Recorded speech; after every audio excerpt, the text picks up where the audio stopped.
Greetings, my name is Bob Hindle and I'm with Neighbors for Life, and I thank you for coming to our website www.neighborsforlife.org.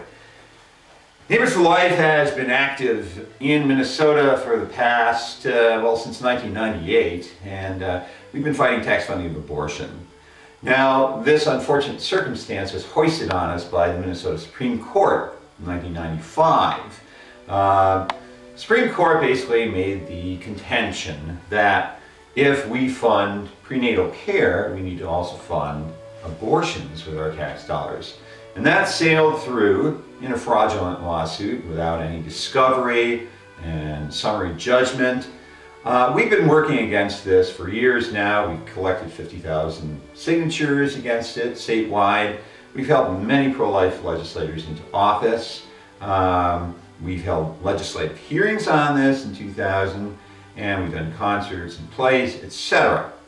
It's an ongoing labor, and the reason I mention that is there is a debate today going on, and many of you will be very aware of this debate, regarding health care reform. And one of the great dangers of health care reform for people like myself, and I believe also yourselves, who believe in God and believe in the sanctity of human life, is that this health care reform may very well be the conduit to federal tax funding of abortion. Now let me back off a little bit and talk more generally about health care reform. You know, I talk to a lot of different people. I talk to people out on the coast of Oregon, friends of my sister who's a physician, who are extremely liberal and want a single-payer system. I talk to people who are very conservative, who are very religious, and think nothing more than that government-funded healthcare would be anathema. And among all these different people, among people on the right and people on the left, and old and young, there is a consensus about the current state of healthcare in our country. For instance, if your grandmother or your brother or your uncle gets sick, I'm sure you would send them right away to India. That's where the best healthcare is. Maybe not India, Sweden. That's right, they have socialized health. No, Africa. That's right, that's where it's at. Well, we all know the answer. The best health care in the world is in the United States. That is the best doctors, the best training, the best equipment, and in general, the best circumstances for delivering health care. Now, in the same breath, these individuals that I've talked to again and again, on the right, on the left, old and young, will agree that the presenting problem in healthcare today is number one, cost, and number two, access. These are the things that we're dealing with that are problematic. We've all heard the horror stories. A person who's diagnosed with cancer, let's say a woman diagnosed with breast cancer, she has good insurance, they drop her in her time of need. A person who applies for insurance, perhaps they're elderly and they find they're having significant kidney trouble, they can't get insurance. And we all know, especially those of us who have families and are providing health care by our employment or simply out of our own pockets for our families, we all know that premiums are rising. They're becoming unaffordable.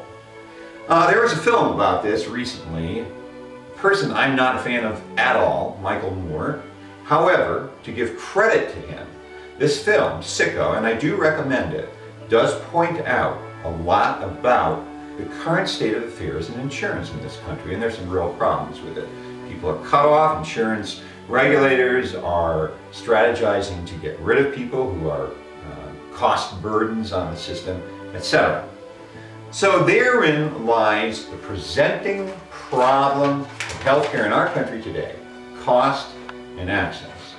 Okay, I come from a background, kind of an engineering background. Incidentally, just coincidentally, my father was an electrical engineer, and he was very active in medical technology. He was one of the first to work with X-ray scanners, CT scanners, ultrasound, etc., digital imaging.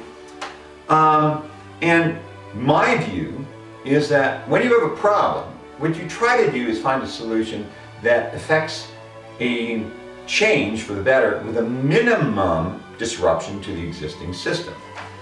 And in this light, I want to propose some solutions to the problem of cost and access that have been brought up again and again by many people throughout our country, unfortunately not really listened to in this healthcare debate, and certainly not included in the current legislation.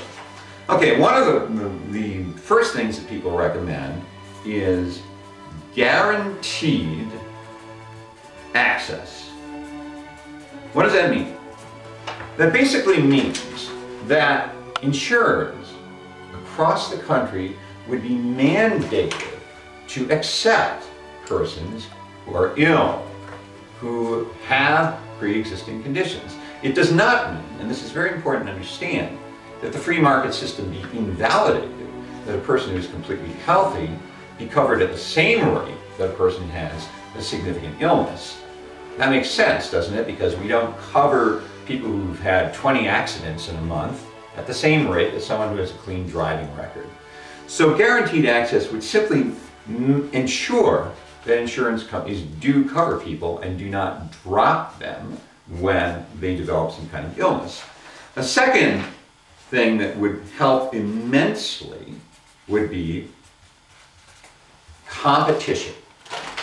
If insurance were available across straight line and state lines, this would make it possible for us to have more reasonable pricing schemes in our insurance rates. Now, as an example, the airline industry used to be monopolized by big airline carriers such as Northwest and American, etc. Then some young guys got the smart idea of starting an airline that would provide very, very small services, but at very low cost. JetBlue. Sun Country is another example of that. What happens in the free market system, of course, is when you begin to have one business undercutting prices, it drives prices down for everyone. And so competition across state lines would help immensely in the insurance industry. Why don't we have that now? Because currently we have state regulation of insurance companies. We have restrictions on which ones can operate within a given state. We don't have uniform guidelines across the country. I'm not knowledgeable enough about the details. That might be the subject of a future presentation, but certainly competition would help out immensely with cost.